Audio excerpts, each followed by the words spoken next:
There is a curious paradox which presses upon my mind whenever I walk through the fields in spring or sit beneath the high rafters of an ancient forest.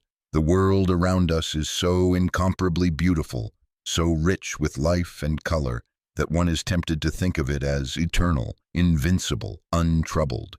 Yet even as the birds sing and the flowers unfold, one hears beneath their chorus a deeper, stranger note, the sound of groaning. The oak tree carries its scars. The robin builds its nest in fear of the hawk. The waves themselves crash down not only in splendor, but in ceaseless ruin. Nature is not silent. She is crying out, not in the tones of despair, but in longing, like a woman in travail, awaiting her hour of deliverance. It is here in the beauty and brokenness of creation that I perceive the most haunting witness to our own condition. When St. Paul wrote that the whole creation groaneth and travaileth in pain together, until now, he spoke of something more than metaphor. He gave words to that impression which presses itself upon every honest soul, that our world, though lavish in splendor, is wounded. The cry of creation is no mere poetic fancy. It is the very voice of reality, pleading for redemption. One has only to consider the cycles of decay woven into the fabric of life. Every autumn, the leaves fall in splendor, like golden embers drifting into the grave of winter. Yet spring does not fail to return, and still, in every new blossom there lies the seed of eventual withering. This perpetual rhythm, life blooming, life dying, life rising again, mirrors the very heart of the gospel, and yet it also whispers of something incomplete. Creation rehearses the resurrection in every season, but has not yet reached the full performance. It is like a symphony pausing on a suspended chord, aching for its resolution. Think also of the splendor of mountains. They rise as if they were eternal altars set against the sky. But those who climb them know they are scarred by erosion, fractured by time, destined eventually to crumble. The grandeur does not negate the groaning. Indeed, the grandeur itself heightens the sense of longing. One sees what ought to be eternal, but what in fact is passing. It is precisely this juxtaposition, the beauty that will not last, that awakens our sense of homesickness. For surely, if such beauty can exist in a fallen world, what must await us when redemption comes in full? The cry of creation, then, is not one of hopelessness, but of expectancy. It is a cry with direction, a cry that points not to oblivion, but to renewal. The earth herself seems to know that she was meant for something greater. The psalmist declares, "Let the heavens be glad, and let the earth rejoice. Let all the trees of the forest sing for joy before the Lord, for he comes." Creation does not merely wait in silence. She strains forward in hope. She anticipates her own resurrection. And here lies the great mystery. We, too, are part of this creation. Our bodies, like the earth, bear the marks of decay. We know sickness, weakness, and the certainty of death. But our souls, like the flowers of spring, carry a hidden seed, the seed of immortality planted by Christ. Just as the forests whisper of a greater restoration, so our own hearts long for a country we have not yet seen. This is no idle fancy. It is a homesickness too persistent to be explained away, too consistent across cultures and ages to be dismissed as illusion. The cry of creation is also the cry of man. We were made for more than this. The Christian answer to this cry is not escapism, but fulfillment. The incarnation itself is the pledge that God does not disdain his creation. He does not discard matter as though it were refuse. He takes it up, hallows it, redeems it. The Son of God entered not as a phantom, but in flesh and blood. He trod upon this soil, drank from its rivers, ate of its fruits. And in rising again, he began the renewal not only of human souls, but of the entire cosmos. Behold, I make all things new. Notice that word all, not merely the ethereal, not merely the invisible, but all. Thus the cry of creation will one day be answered. The forests will sing without sorrow. The seas will roar without destruction. The lion and the lamb will lie together not as adversaries but as companions. and man himself, reconciled to God and to his neighbor, will take his place as steward once more, not tyrant. For the dominion promised in Eden is not domination, but harmony. Creation groans because her head, mankind, has fallen. Creation will rejoice because her head has been restored in Christ. I often think of that day as the unveiling of a great tapestry. At present, we see only the tangled threads from behind. We admire patches of beauty, but so often the pattern is obscured by knots and frays.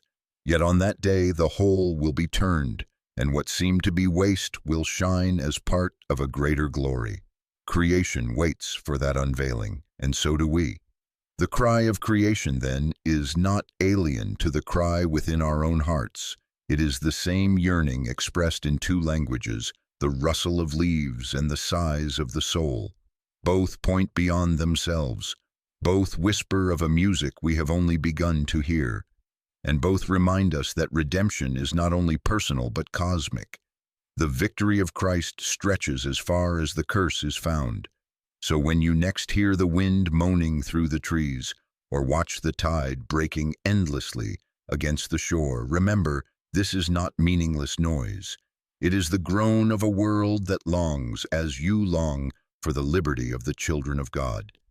And just as surely as spring follows winter, so redemption will follow the groaning.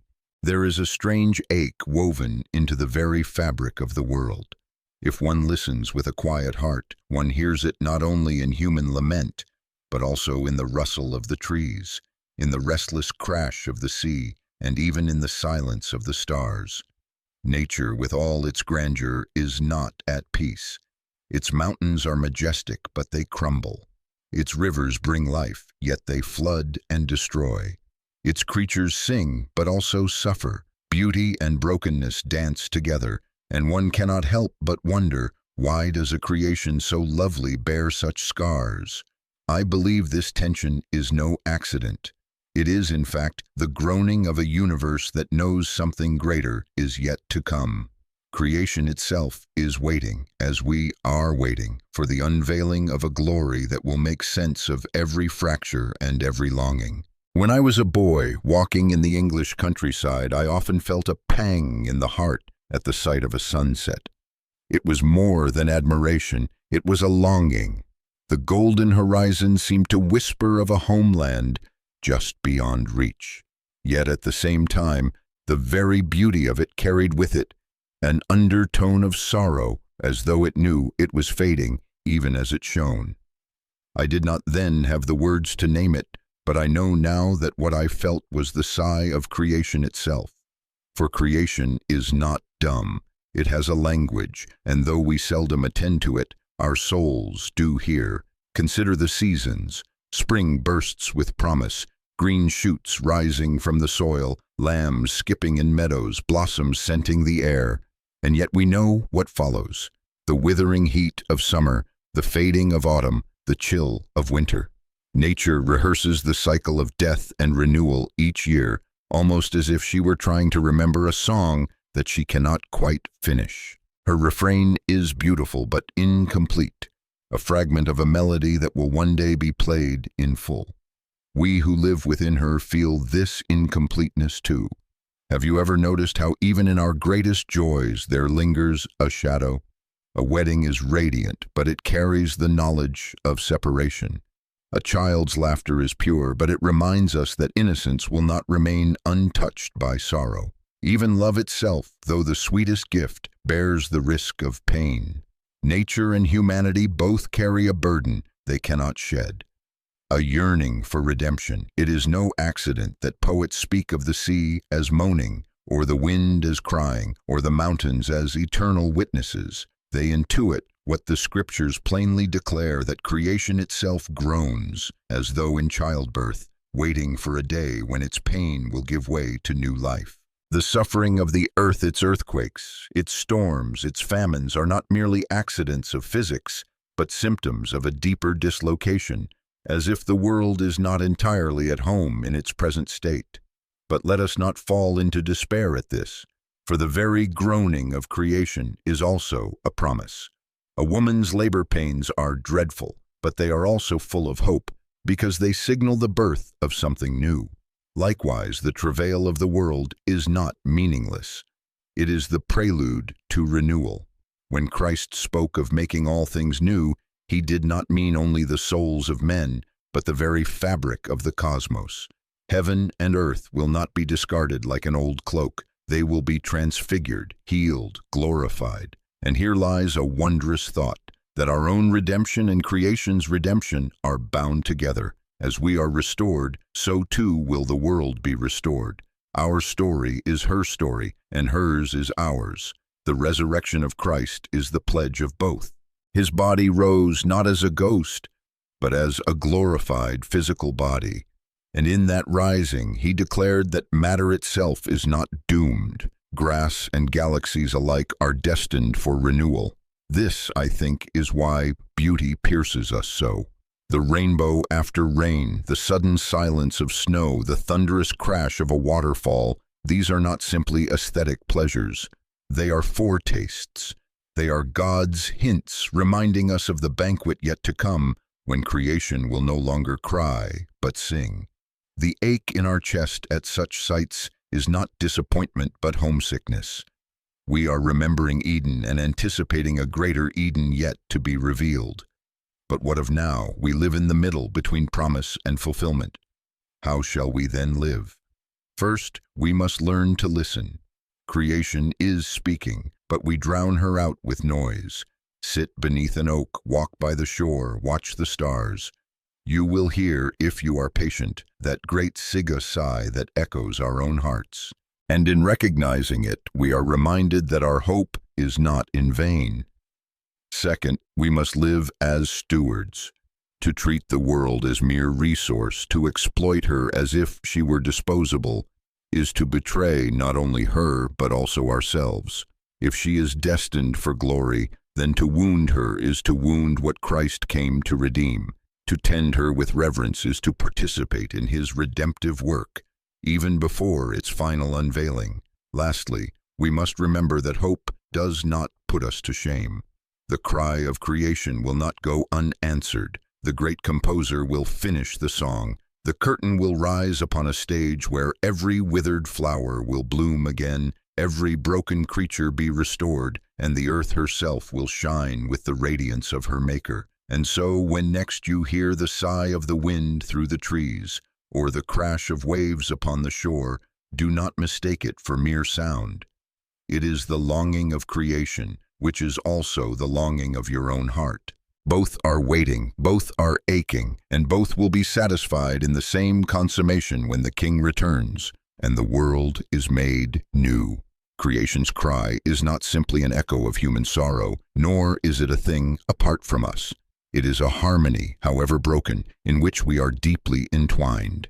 We are, after all, creatures ourselves, though we imagine ourselves as lords of the earth. In truth, we are her children, born of dust, dependent upon her waters, her air, her food. When the earth groans, so do we. When she suffers, we cannot remain untouched. The bond is more intimate than we care to admit. Yet Scripture gives us a remarkable image, that the destiny of creation is tied to the revealing of the sons and daughters of God. In other words, when humanity is restored to its rightful place, the world itself will breathe freely again. Imagine, then, what this means. Our redemption is not a solitary rescue, but a cosmic healing. We are not saved from creation, but with creation, as fellow pilgrims awaiting the dawn. Think for a moment of the Garden of Eden. It was not merely a backdrop for man's story, but an active participant in his joy. The trees bore fruit, the rivers sparkled, the animals walked unafraid. Sin shattered that harmony, not only between man and God, but between man and the earth. Thorns and thistles, toil and sweat became the marks of estrangement. Yet the promise of the gospel is not to abandon Eden forever, but to restore it, indeed to surpass it, with a new heavens and a new earth. This is why the prophets speak in such vivid imagery: deserts blossoming, mountains singing, trees clapping their hands. These are not fanciful exaggerations, but windows into reality. They tell us that the world we know, with all its scars, will one day share in the freedom of glory. The rivers will run clear, the soil will be healed, and the lion will lie down with the lamb. Do we not already see glimpses of this in small measure? After a forest fire, green shoots emerge defiantly from blackened ground. After the storm, the rainbow stretches across the sky. These are but hints, sacraments of the world to come, whispering that death will not have the final word. But until that day, we must bear the tension. The cry of creation continues, and we are called not to ignore it, but to join in hope. For our longing and her longing are one. We wait together as expectant children for the day when Christ will say, "Behold, I make all things new," and if you ask, "What shall we do?" While we wait, I would answer, we must live as people of promise, plant gardens even in barren soil, sing songs even in the shadow of sorrow, care for the earth as for a beloved friend, knowing that she too is on her way to glory. To live thus is to proclaim by our deeds what our lips confess, that the world belongs not to despair, but to Christ. When next you see a sunset, do not call it merely beautiful, call it prophetic, for its fading light is a reminder of endings, yes, but also of beginnings. The night will pass, the morning will break, and in that dawn, both you and the world around you shall awaken to joy beyond measure. There is a curious paradox in the way we experience this world. The more deeply we love its beauty, the more acutely we feel its sorrow. To stand beneath a canopy of stars is to be filled with awe, but also with the aching knowledge that such brilliance is fleeting to mortal eyes. To walk through a garden heavy with roses is to be pierced by the thought that they too will fade. This tension is not a trick of the mind. It is the mark of a greater reality pressing in upon us. The world's beauty was never meant to be an end in itself, but a signpost, a shadow of a glory yet to be unveiled. I have often thought that if creation had no Redeemer, then her beauty would be the cruelest of lies, awakening in us longings that could never be satisfied. But the God who made the lilies of the field and the sparrows of the air has not abandoned his handiwork. The cross of Christ was not merely a ransom for souls, but the planting of a seed that will one day bloom into the renewal of all things. His resurrection was the first fruits, not only of our own rising, but of the earth's as well. Think of it. The same Christ who calmed storms, multiplied loaves, and turned water into wine is the one who now reigns as Lord of creation. He who once walked upon the waves will one day still the oceans forever. He who blessed the wedding feast with abundance will one day feed the nations with eternal joy. He who bore thorns upon his brow will one day lift the curse from the ground itself, and thorns shall trouble us no more. And so, creation's cry is not the wail of hopeless despair, but the groan of anticipation. Like the tuning of instruments before a symphony begins, the noises of earth, her storms, her sighs, even her silence, are preparing for the grand music of restoration. We do not yet hear the full melody, but we catch its themes in fragments, in the laughter of a child, in the flight of birds at dawn, in the solemn hush of snow upon the fields. Each of these whispers, "The King is coming, the world will be whole." If we truly believe this, it ought to shape how we live. We cannot claim to hope for a redeemed creation while treating her with contempt. Every careless act of waste, every wound we inflict upon the earth, is a denial of her destiny. To care for creation is not sentimental indulgence. It is obedience to the hope we profess. To walk gently upon the soil is to walk in step with God's promise. And yet we must also guard against the opposite error, that of worshiping the creation rather than the Creator. For the earth, beautiful as she is not our final home, but the vestibule of the kingdom. Her beauty is a mirror reflecting a greater light. If we stop at the mirror, we miss the face it reflects. The seas, the skies, the mountains all are but the frame around the portrait of the Maker. To delight in them rightly is to let them lead us beyond themselves to Him. So let us live as people who can hear the cry of creation and answer it with hope. When the world groans, let us remind her that her Redeemer lives. When she shows us glimpses of glory, let us rejoice that her destiny is secure. And when our own hearts echo her sigh, let us remember that the story does not end in ashes, but in fire, the fire of God's Spirit making all things new. For in the end, creation will not only cease to groan, she will join in song, and what a chorus that will be. Oceans thundering in praise, forests clapping their hands, stars singing as they once did at the dawn of time. And we, redeemed and glorified, will add our voices to that choir, not as strangers to creation, but as her brothers and sisters, at last at home. One of the deepest truths of our faith is that redemption is never narrower than the ruin. If sin has marred the human heart, it has also disordered the cosmos, and therefore, if Christ's work is to be full, it must reach as far as the fall. The curse fell upon the ground as well as upon the soul, and thus the blessing must restore both. The gospel is not a private rescue mission, but a cosmic renewal. To think otherwise is to shrink the grandeur of God's intent. In our present age, we experience the world as though it were a house with cracked walls and broken windows. Sunlight still falls through the glass, but it is fractured. The floorboards groan beneath our feet, and the wind whistles through the gaps. We catch glimpses of what the house once was, and we long for what it might be again. And yet the owner has promised not merely to patch it, but to rebuild it, to make it more splendid than ever before. This is why the resurrection of Christ is the hinge of history. When his body was raised, incorruptible and glorious, the first stone of that renewed creation was laid. The disciples touched his hands, broke bread with him, heard his voice. He was no ghost, no phantom, but the true pledge that matter itself is destined for glory. If his body could be raised, then so can the world be raised. The garden tomb that once spoke of death became the threshold of a new Eden.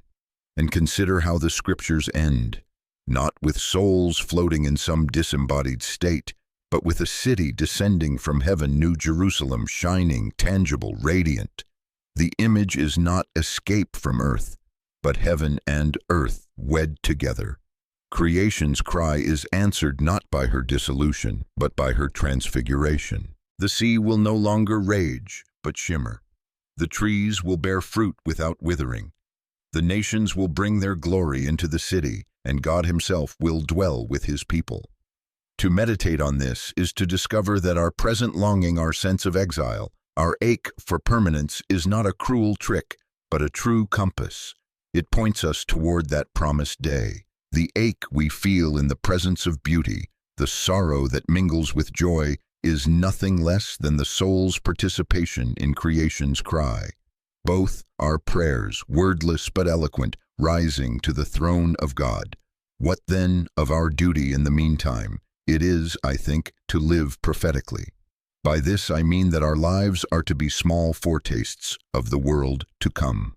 When we plant a tree, when we heal a wound, when we forgive, when we protect the vulnerable, whether man or beast, we are bearing witness that the kingdom has already broken in. We are saying with our hands and our hearts that creation's cry will not end in futility, but in song. And here lies a final paradox. To live thus is to embrace both joy and sorrow, for until that day arrives, both will be with us. The Christian does not deny the world's pain, he sees it most clearly, but he also does not surrender to despair, for he knows that pain is not the end. The cry is real, but so too is the promise. And in the tension between them, we learn to hope with a patience that is itself a kind of victory. So, my friends, when next you walk in the fields, or hear the sea, or look upon the night sky, remember this: you are hearing the voice of creation, yearning for her redemption, and when you feel within your own heart that same longing, know that you are not alone. Both you and the world around you are waiting, together for the dawn, and the dawn will surely come. There is a haunting phrase in St. Paul's letter to the Romans: the creation waits with eager longing for the revealing of the sons of God. One might have expected him to say that humanity waits for creation to be renewed. Instead, he places creation itself as the one waiting upon us, as though the hills and seas, the fields and stars are all watching with bated breath for mankind's restoration. What a solemn responsibility this places upon us. The destiny of the cosmos is somehow entangled with our own, for we were made as its stewards, its priests, and its kings. When we fell, creation fell with us. When we rise, she too shall rise. Think of the creatures that suffer without guilt: birds caught in oil, beasts driven from their forests, seas poisoned by our negligence. They cannot pray as we do, yet their very suffering cries out to heaven, and their cries are gathered up in ours. Our redemption is not the escape of souls from matter, but the healing of a broken harmony. We are not merely forgiven individuals, we are the first fruits of a reconciled creation. This truth should change how we see even the smallest corner of the earth. A brook running through the meadow is not only a trickle of water, but a promise, a fragment of what will one day be a river of life. A sparrow's flight is not only a gesture of survival, but a faint rehearsal for the freedom to come. The scent of pine after rain is not only pleasant, it is sacramental, a reminder that the world is already filled with hints of glory. And when we are tempted to despair, let us remember the scale of God's promise. He who numbers the hairs of our heads also numbers the stars of the heavens. He who feeds the ravens has pledged to redeem the whole of creation. The resurrection was but the first note in a symphony that will resound through every corner of the cosmos. The tune has begun, and though we live still in the dissonance, the resolution is certain. Indeed, the cry of creation is not unlike the homesickness that plagues the human soul. Both are echoes of Eden and anticipations of glory. We are restless until we rest in God, and so too the world is restless until it is renewed in Him. This restlessness is not a flaw to be dismissed, but a compass to be cherished. It keeps us from settling in the shadows and calls us toward the light. And so, when we look upon the world, upon its grandeur and its wounds, we are not to despise it nor to idolize it, but to love it rightly. To love it as one loves a friend who is ill, with tenderness, with care, and with hope for the day of recovery. For that day will come. The one who said, "Behold, I make all things new," will not falter in his word.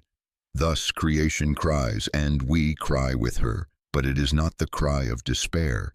It is the cry before birth. The groaning is real, the waiting long, the labor severe, yet the joy sent before us is greater still. And in that day both we and the earth shall sing together a song that no sorrow can silence.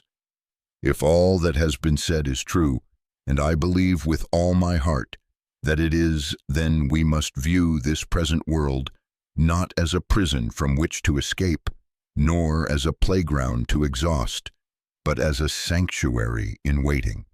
The cry of creation is not meaningless noise, but the first notes of a hymn that shall one day resound in fullness.